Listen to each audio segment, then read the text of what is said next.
Good morning. My name is David Levine. I'm a professor here at the University of Chicago and serve as well as the senior advisor to the provost for arts. It would have been my great pleasure to introduce Professor Yang, but unfortunately he's unable to be here today. So I'm going to use a bit of my theater training and basically jump in and not improvise, but read his lines. In theater, at least when I was in college, we had an exercise when we were preparing a production that sometimes at rehearsal, a director would ask us to perform not our own character, but the character of someone else in the piece. The thought was that it would generate empathy for the other characters in the production. And my sense is that the US-China Forum seems like an excellent place to test just that form of empathy, right? If we're trying to figure out how we think together, why not speak each other's lines? So we'll take it as a combination of theater training and international diplomacy. I hope you can bear with me. Let me just introduce Professor Yang for you. He's Associate Dean at the Academy of Arts and Design at Tsinghua University, as well as Vice Chairman of the China National Interior Decoration Association. His research focuses on design and lifestyle and contemporary international design exhibition mechanisms. Let me say that again. That is the mechanisms of contemporary international design exhibition. Yang has directed interior design projects for the reception hall of the State Council for the People's Republic of China, the office building of the China International Culture Exchange Center, and the National Library of China, as well as, and perhaps most familiar to this audience, the environmental and public facilities for the 2008 Beijing Olympic Games. The title of Professor Yang's talk is Art Approach. President Zimmer, Consul General Zhao Jian, Deputy Provost Srinivasan, ladies and gentlemen, good morning. It's a great pleasure for me to be invited to the US-China Forum by the China-United States Exchange Foundation to exchange ideas. According to the perception of most Chinese people, Chicago is an aspiring and deeply respected city. Here we find the world's top university. You're allowed to murmur. Let's say here we find one of the world's top universities, the University of Chicago, the internationally renowned Chicago School, and the glamorous artwork Cloudgate, designed by artist Anish Kapoor. The musical Chicago, which continues to tour in China, has become the seminal work for aspiring Chinese musicians. At the same time, the city is also known as the hometown of skyscrapers. In 2007, as the director of Designed for China, a TV documentary produced by China Central Television, I visited Chicago and interviewed the partners and architects from SOM Architects, a distinguished architectural firm downtown. Today, major cities in China feature SOM's work. Because of these rich contributions to art, music, and architecture, among other examples, countless Chinese people have developed a passionate interest in Chicago. This shows just how important the role of art is in transnational communication. I believe this is why today we gather here to discuss the significance of artistic collaborations between China and the US. It is commonly said that art is inseparable from life. Life here refers to the specific life experiences felt in both the spatial and temporal dimension. Although we may be familiar with the history of art or have bold predictions about its future, No one is spared from the limitations of the times that we live in. What will happen here at this moment? What will it influence? What are the biggest challenges and the most difficult choices that we face today? Even if we are able to ignore the occurrence of these problems, we will not be able to avoid their consequences. Therefore, we all inevitably carry the DNA, the imprint, the gene of the times, and we leave that mark of the times through the practice of art. This year marks the 41st anniversary of the establishment of diplomatic relations between China and the United States, as well as the 42nd anniversary of China's reform and opening up. In the past 4 decades, China and the world have experienced unprecedented changes. I myself entered university in the late 1980s and then became a professor and designer. If I sum up developments in Chinese art and society of the past 4 decades based on my own personal experience, there are 3 main points. First, the sustained and rapid development of the economy and urbanization have in turn catalyzed the vitality of art and design. Second, globalization has promoted the diversified forms of Chinese art. And third, innovations in information technology have dramatically expanded the prospects for the development of art. As I mentioned a moment ago, Chicago is a beautiful city. As a city landmark, the sculpture Cloud Gate is a source of pride for Chicago's residents, and it is cherished by visitors from around the world. Public art not only has aesthetic value, but also plays a role in constructing a spiritual field. Allow me to share an example with you. In 1979, the artists of my university completed a group of large-scale murals in Beijing. These were completed at Beijing Capital International Airport. Compared with the previous art commissioned for the airport, which emphasized the state's will and its political function, these public artworks featured a noteworthy variety of themes and styles, showcasing the determination and confidence that marked the opening of China. Therefore, it is not surprising that Deng Xiaoping, then the paramount leader and the chief architect of the reform and opening of China, appeared at the construction site of the murals to give guidance on the work himself. Overseas media were surprised and reported that through the murals of Beijing Airport, it can be foreseen that the reform and opening of China has begun in a very real sense. I believe that this is art's power to communicate far beyond words. With this as a starting point, China's public art emerged into a new era of comprehensive development.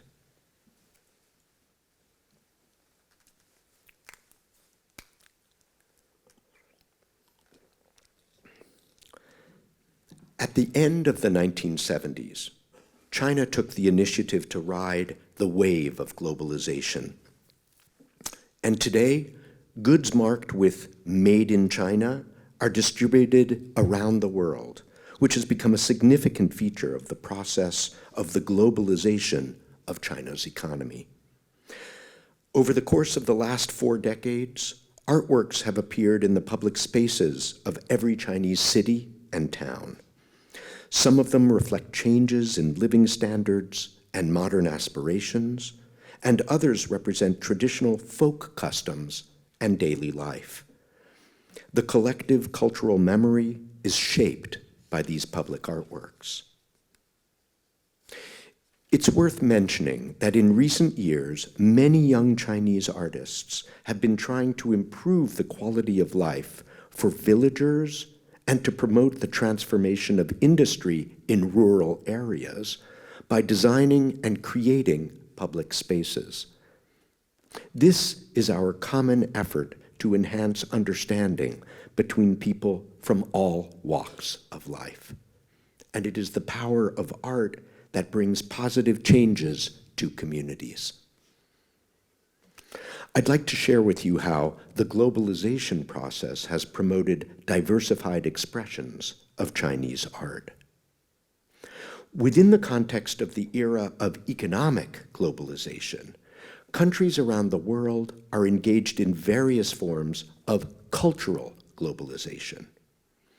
Global consciousness has increasingly become a shared direction in the development of both the global economy and global cultures, which provides unprecedented opportunities for cultural exchange and integration. The history of artistic development mirrors the history of medial change. The exhibition, The Allure of Matter, Material Art from China, organized by the Smart Museum of Art here at the University of Chicago and opening in a number of days, explores Chinese contemporary art in an extraordinary and comprehensive way. The participating artists use a variety of contemporary materials to create artworks expressing their thoughts and experiences. I believe this is the impact of the diversification of artistic media. The traditional relationship between semantics and semiotics, between signifier and signified, has been interrupted. Thus, the artist's subjectivity has become stronger, and they have attained a greater degree of free expression, a greater degree of independent thought, and a richer visual presentation. In today's world, with the deepening of globalization, regional differences are shrinking. If, as Marshall McLuhan put it, the medium is the message, then contemporary art can be called a truly universal language. To address the change and expression of art media here, in front of so many distinguished artists, is no easy task. Among the many internationally renowned artists and scholars here today is the art historian Professor Wu Hong. I have read his monograph, The Double Screen, where he proposes that research on Chinese painting should also be devoted to its media, namely material form, in addition to its style and content. Wu Hong's exposition of the Chinese ink painting Night Revels of Han Shishai left a deep impression on me, and I'd like to share some related examples from my own university. Faculty and students focusing on research of new media art recently conducted digital experiments on traditional Chinese artworks, such as the Night Revels of Han Shishai. Forgive my pronunciation. Their practice used VR interactive technologies, such as virtual reality and augmented reality, to create an entirely new artistic experience. Finally, I would like to address the future of science and art. There is no doubt that emerging technological innovations continue to accelerate, and as a result, the experience of life itself is facing unprecedented challenges. Changes in science and technology have great economic potential. While enjoying the convenience brought about by various technological advantages, societies are also facing a major transformation.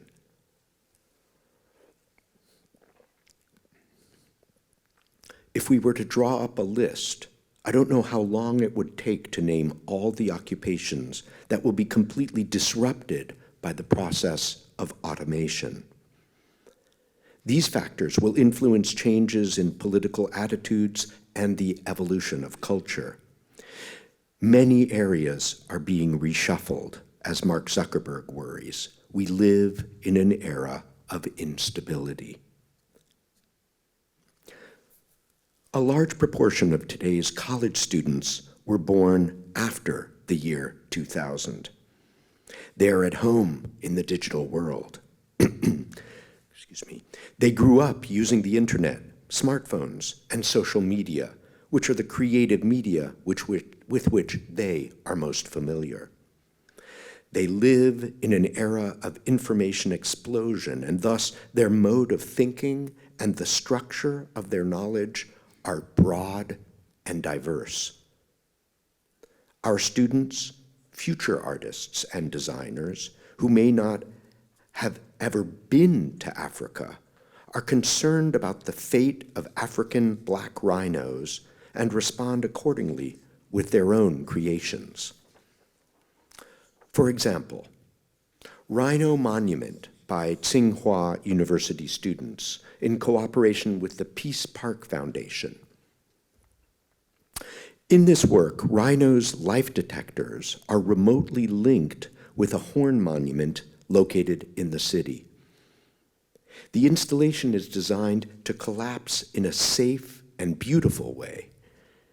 Once the corresponding rhino is hunted, the monument is triggered through the network to collapse, thereby stimulating the public's awareness of the necessity of protecting the rhino species.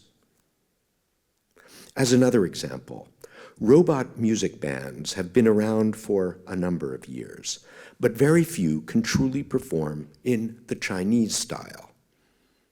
Initiated jointly by the Future Laboratory of Tsinghua University and the Academy of Arts and Design of Tsinghua University, a Chinese-style robot band playing Chinese music has been developed. Generally, young students think more freely and independently and have the vision to care about the shared future and sustainable development of humankind, from which I can certainly see a future for art. Regarding the relationship between art and science, I'd like to mention a common friend of Tsinghua University and the University of Chicago, Professor Chen Nin Yang, who now lives on Tsinghua's campus. In the 1990s, he wrote an article entitled Symmetry and Physics, in which he used Shang Dynasty bronzes, Su Dongpo's poems, and Bach's music to simulate the symmetrical structure of biology and physics and to discover the common law of the beauty of things. The beauty of science and art has always been a topic of interest to Professor Yang and is a guiding principle of the Academy of Arts and Design at Tsinghua University. In an era of rapid knowledge creation, people are realizing that the so-called science is not equal to immutable theorem or formula, but rather a systematic cognitive method. Similarly, art is also a way for us to understand the world. Science and art are like our left and right hands, helping us to explore the world and to form a richer and more systematic understanding and expressive structure. They look so different, but they're actually so closely related, so intricately intertwined. I do believe that the most diverse and yet closely related topological structures are the most fascinating. Just like China and the United States, although there are many differences, there is also a strong and abiding mutual attraction.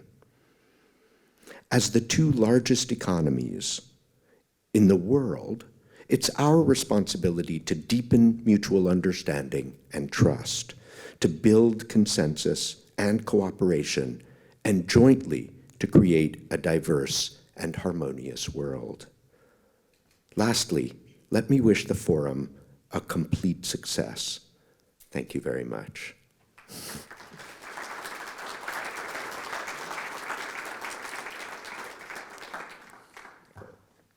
I'm now going to return to my original character as senior advisor to the provost and one of the conveners of this event to tell you what the screen tells you, which is that we'll be breaking now until 11 a.m., and I want to invite you very heartily to return at 11 a.m. for a panel discussion and then a performance of Wang Lu's Urban Inventory. Professor Wang is here with us from Brown University, an enormously distinguished and accomplished composer. An ensemble will be performing the work, and she'll be joined by my colleague Jennifer Iverson in a discussion of the work and of her work in the context of this forum. I look forward to seeing you back here at 11 a.m. There is coffee, tea, and snacks in the foyer. Thanks very much.